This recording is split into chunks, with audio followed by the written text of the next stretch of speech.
Channel. तो आज हम डे 2 का वीडियो लेकर आप लोगों के समक्ष आए हैं, यानी आज क्लास का हमारा दूसरा दिन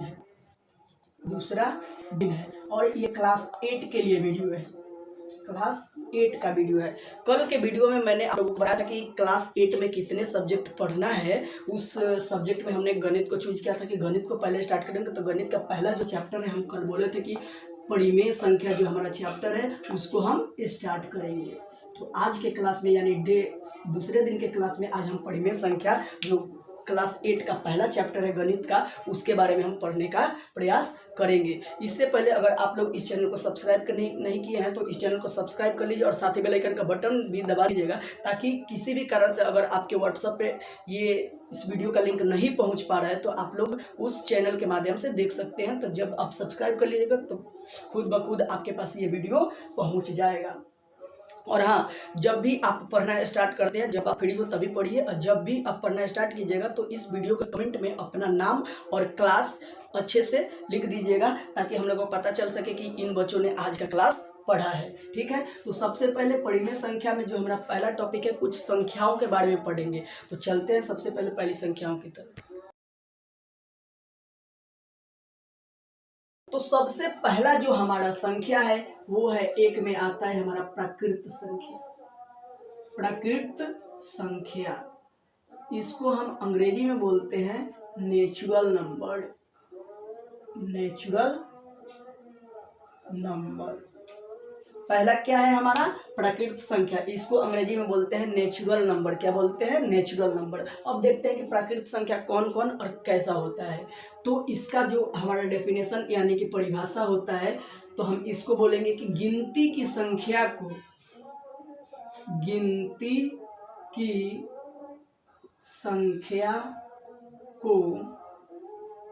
प्राकृत संख्या कहते हैं।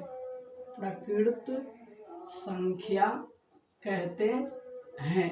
मतलब जो भी हम गिनती गिनते हैं, 1 2 3 4 5 6 7, मतलब जितना भी गिनती करते जाए हम 100 102 105 10,000 5,000 जितना भी गिनती करते जाएंगे वो सब का सब हमारा क्या होगा, प्राकृत संख्या यानी नेचुरल नंबर। यानी गिनती की संख्या को हम क्या कहते हैं, प्राकृत संख्या। तो गिनती की संख्या स्टार्ट कहाँ से होता है हमारा, स्टार्ट यानी शुरू कहाँ से होता है हमारा, 1 से स्टार्ट होता है। 1 2 3 4 ऐसे गिनती करके आप कहीं भी चले जाए, मतलब ये अनंत का चिन्ह है, ये अनंत तक चला जाता है, मतलब जहाँ गिनती खत्म नहीं होती है। यानी 1 2 3 4 5 6 7 8 9 जितना भी आप गिनती लिखते चले जाइए वो सबके सब क्या है, प्राकृत संख्या। लेकिन प्राकृत संख्या शुरू कहाँ से होती है, तो 1 से शुरू होती है। प्राकृत संख्या क्या है, उसको अंग्रेजी में बोलते हैं नेचुरल नंबर। मतलब गिनती की संख्या को प्राकृत संख्या कहते हैं। तो ये शुरू कहाँ से होती है, 1 से शुरू होती है और अनंत तक जाती है। मतलब 1 से शुरू होती है, इसकी गाड़ी कहाँ से शुरू होती है, 1 से, और ये गाड़ी जाके कहाँ खत्म होती है, अनंत तक। अनंत मतलब जहाँ तक गिनती आप करते जाइए, जहाँ खत्म नहीं होता है। तो प्राकृत संख्या मतलब शुरू कहाँ से होगी, 1 से लेके अनंत तक जाएगी। 2 नंबर जो हमारा है संख्या, पहले इसको बताते हैं कि इसे n, बड़ा ABCD के n लिखते हैं, n से सूचित करते हैं। यानी कि कोई भी आपके सामने जब बड़ा n लिख दे तो समझ जाइए कि वो नेचुरल नंबर को संकेत कर रहा है। इसमें हमारा दूसरा जो है वो है पूर्ण संख्या। क्या है, पूर्ण संख्या। इसको अंग्रेजी में बोलते हैं होल नंबर। होल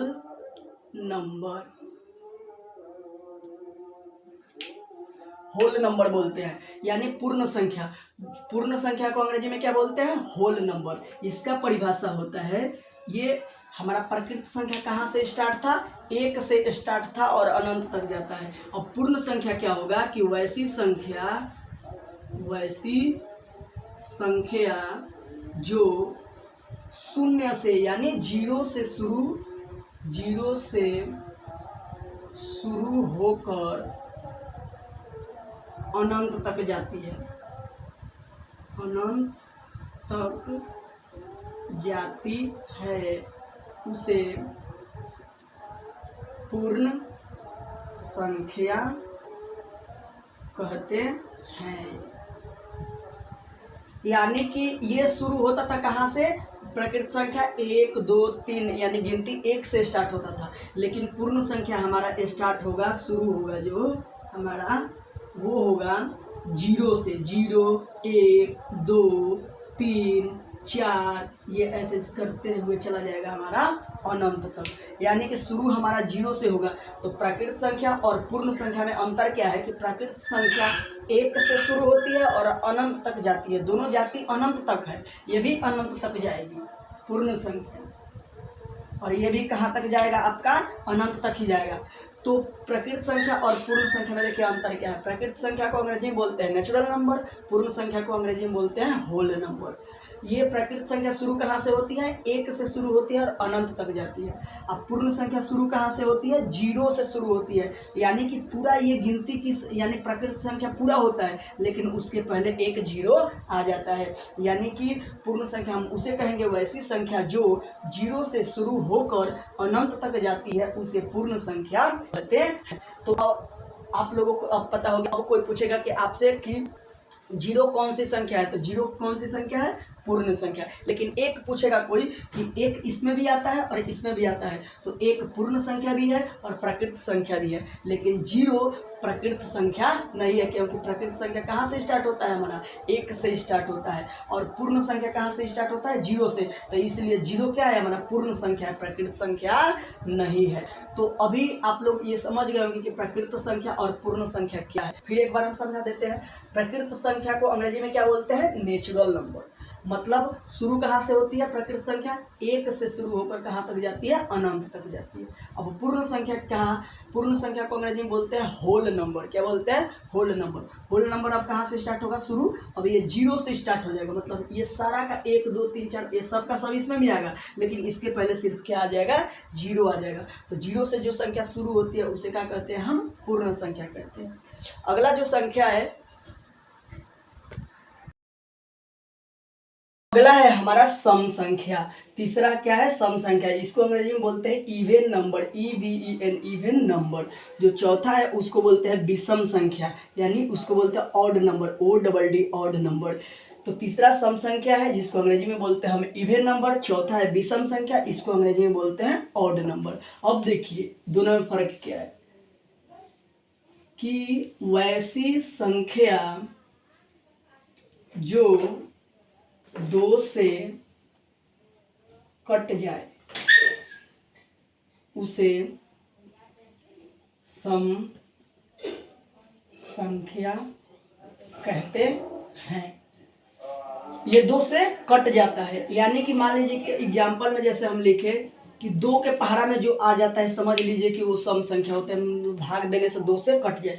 अब 2 लिखे तो 2 को यहाँ भाग दे के देखेंगे, 2 में 2 से भाग देंगे तो 2 एकम 2 2 कट गया, तो कट जाता है तो 2 हमारा क्या होगा? सम संख्या होगा। अब मान लीजिए कि आगे लिखना है 4, तो 4 ऐसे लिखेंगे और 2 से भाग दे देंगे इसको, तो 2 इधर लिखेंगे, 2 दूनी 4 4 कट गया, तो 2 से कट गया ना, तो इसलिए 4 भी क्या होगा? सम संख्या। यानी कि जितने भी जोड़ा वाले संख्या होंगे, मतलब फुट नहीं होना चाहिए, जोड़ा वाले अगर संख्या होंगे तो समझ जाओ कि वो सम संख्या है। क्या है? सम संख्या। जैसे मान लीजिए 6 भी 2 के पढ़ाई में आ जाएगा, ऐसे भाग करके भी देख लीजिए, 6 को 2 से भाग दीजिए तो 2 3 6 6 कट गया, तो कट गया तो 6 भी क्या होगा? हमारा सम संख्या। और 6 क्या है? जोड़ा है, फुट नहीं होता है, तो 6 क्या है? हमारा सम संख्या। उसके बाद 8, उसके बाद 10, ऐसे करके अनंत तक जाएगी। मतलब जो जोड़ा में होता है उसको क्या बोलेंगे हम? सम संख्या। जो जोड़ा होता है वो क्या होता है? सम संख्या, फुट नहीं होना चाहिए। अब विषम संख्या का देखिए, ये क्या था कि वैसी संख्या जो 2 से कट जाए तो उसे सम संख्या, और जो 2 से नहीं कटे उसे विषम संख्या। तो इसका भी हम लिख देते हैं, वैसी संख्या जो 2 से नहीं कटे उसे विषम संख्या कहते हैं।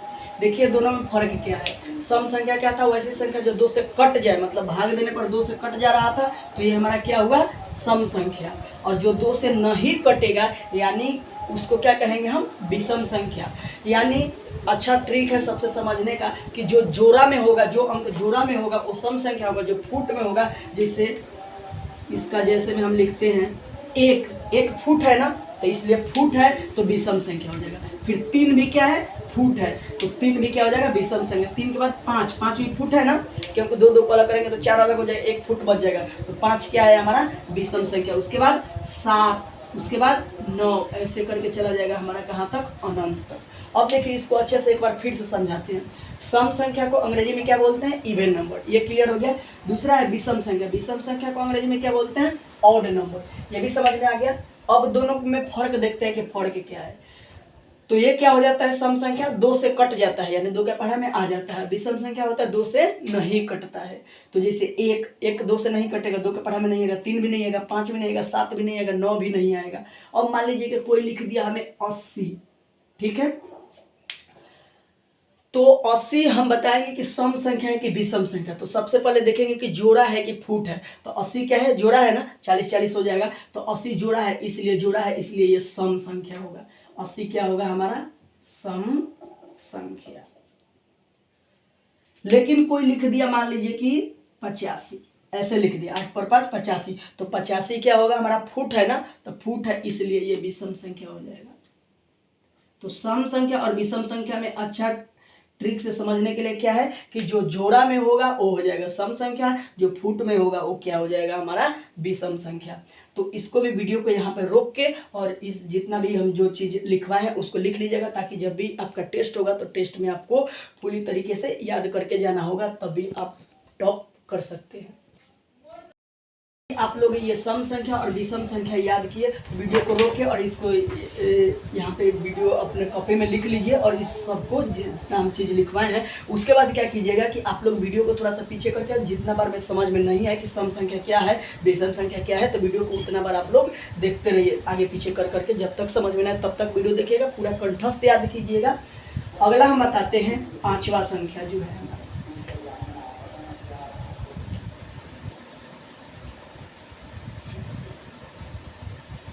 5वां है हमारा धनात्मक संख्या। धनात्मक संख्या, इसको अंग्रेजी में हम बोलते हैं पॉजिटिव नंबर। Positive number. जो छठा है वो है हमारा ऋणात्मक संख्या। क्या है, ऋणात्मक संख्या।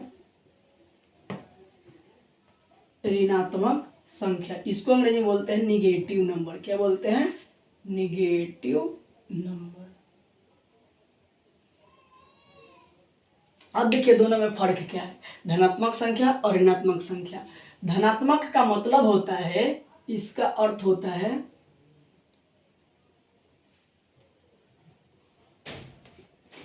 धनात्मक का अर्थ होता है प्लस, यानी जोड़। क्या होगा, जोड़, यानी प्लस का साइन जिस संख्या के साथ रहेगा उसको समझिए कि धनात्मक संख्या है। ऋणात्मक संख्या, इसका मतलब होता है घटाव, यानी घटाव के साथ जो संख्या लिखा रहेगा तो समझिए कि वो ऋणात्मक संख्या लिखा है। तो धनात्मक संख्या और ऋणात्मक संख्या में अंतर यही है, धनात्मक का अर्थ होता है प्लस और ऋणात्मक का अर्थ होता है माइनस। धनात्मक संख्या को अंग्रेजी में बोलते हैं पॉजिटिव नंबर, ऋणात्मक संख्या को अंग्रेजी में बोलते हैं नेगेटिव नंबर। अब देखिए इसमें भी 80 लिखा हुआ है, यहाँ पे जैसे देखेंगे हम लोग, जैसे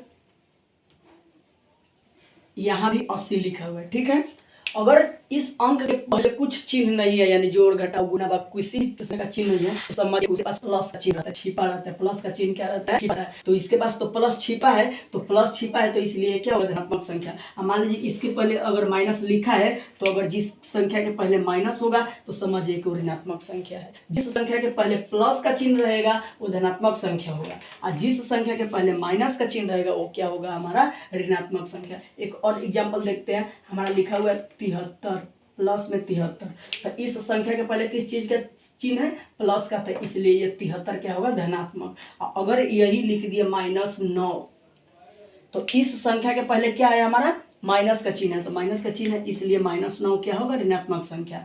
तो धनात्मक संख्या और ऋणात्मक संख्या आपको समझ में आ गया कि धनात्मक का मतलब होता है प्लस और ऋणात्मक का अर्थ होता है हमारा माइनस। तो प्लस में जो संख्या लिखा रहेगा उसको बोलेंगे धनात्मक संख्या, जो संख्या माइनस में लिखा रहेगा उसको बोलेंगे ऋणात्मक संख्या। आज के वीडियो में इतना ही बताएंगे। इस वीडियो को भी यहाँ पर रोक के और इस वीडियो को पूरा आप लोग कॉपी में नोट कर लीजिए और बाकी समझने का प्रयास कीजिएगा। वीडियो को पीछे कर करके आप लोग देखिएगा। बाकी के लिए बहुत बहुत धन्यवाद। जय हिंद दोस्तों।